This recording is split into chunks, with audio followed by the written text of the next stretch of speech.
দর্শক, গেছে সোমবার বিকাল ৫টার সময় আমাদের জিআর কলেজে একটি দুর্ঘটনা ঘটে।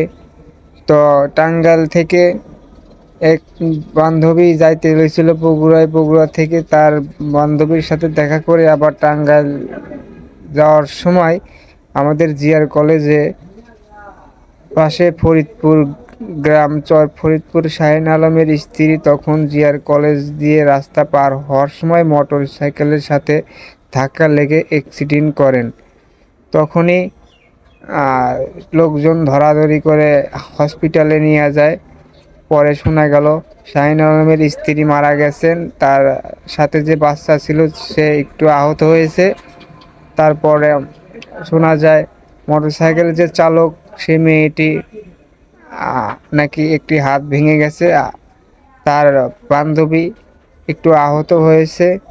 তো এই যে দেখুন মোটরসাইকেলটি। তো দর্শক দেখুন, এই সেই মোটরসাইকেল, এই মোটরসাইকেলটির অ্যাক্সিডেন্ট হয়েছে।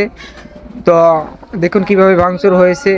তো দর্শক, এক ভাই ঘুরকা থেকে যাওয়ার সময় দুর্ঘটনা দেখে এগিয়ে আসে। তো আমাদের ইউসুফ ডাক্তারের দোকানে সে এখন আইছে, তার সাথে এখন কথা বলবো। তো ভাই কি বলে শুনুন। ভাই, আপনার বাসা কোন জায়গায়? আমার বাসা ঘুরকা বেলতলা। কোথা থেকে আসতেছেন?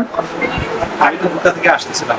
হ্যাঁ, তারপরে তারপরে রাস্তাতে দেখি একটা দুর্ঘটনা। তো দেখে থেকে আসলাম, আসার পরে দেখলাম ওটা লেডি বাইকার, উনি পিছনে বসা ছিল, সামনে একজন ছিল, ওনার নাম জেনি, বাসা বগুড়া ৭ নম্বর। ওনাকে আমরা অ্যাম্বুলেন্স ভাড়া করে বগুড়া মেডিকেল পাঠাইছি। আর উনি আছে, ওনার পরিবারের লোক আসতেছে, আমরা সবাই এখন যাবো জিয়া মেডিকেল। এখন জিয়া মেডিকেলে আছে। আচ্ছা, উনি কি সুস্থ আছে? উনি সুস্থ আছে। শুনলাম যে মারা গেছে। কে মারা গেছে? আমাদের এই এলাকার একটা মেয়ে, ওনার হাজবেন্ডের নাম সম্ভবত শাহিন। উনি মারা গেছে। ওনার বাড়ি ফরিদপুর। হ্যাঁ, ফরিদপুরের মেয়ে মারা গেছে। আর একটা বাচ্চা ছিল, বাচ্চাটার সঙ্গে খবরটা কেটে গেছে, কিন্তু বাচ্চাটা সুস্থ আছে। আচ্ছা মমিন, তুমি কি কি জানো এই বিষয়ে? এই বিষয়ে আমি শুধু এতটুকু জানি যে আমার গাড়িতে তুলছি, তোলার পর তোমার গাড়ি কোন থেকে তুলছিলা?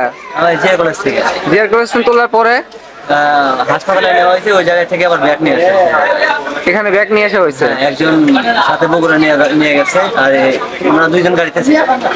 তাহলে মারা গেছে ফরিদপুরের একটা মহিলা। হ্যাঁ, মারা গেছে একজন হয়তো। তাহলে জিআর কলেজের এই মাথায় অ্যাক্সিডেন্ট হয়েছে। এটা কখন হয়েছে? এরা প্রায় 5টার দিক। বিকেল 5টা? হ্যাঁ, বিকেল। আজকে? হ্যাঁ। ও, বিকেল 5টায় মারা গেছে। তো এরা হাসপাতাল চলে গেছিল, এখন আবার ব্যাগ নিয়ে এসে বেশি কিছু একটা হয় নাই, আর যেগুলা যে আছে তার অবস্থা বেশি একটা ভালো না, সেই কারণে তারা বগুড়া নিয়ে গেছে। ও আচ্ছা, ঠিক আছে, ধন্যবাদ তোমার। আচ্ছা, ঠিক আছে। তো দর্শক, একটি দুর্ঘটনা সারা জীবনের কান্না। আমরা যখন রাস্তাঘাটে চলাফেরা করব একটু দেখে শুনে করব। তো আজকে এই পর্যন্তই। আরও কিছু জানতে আমার পেজের সাথেই থাকুন। ধন্যবাদ।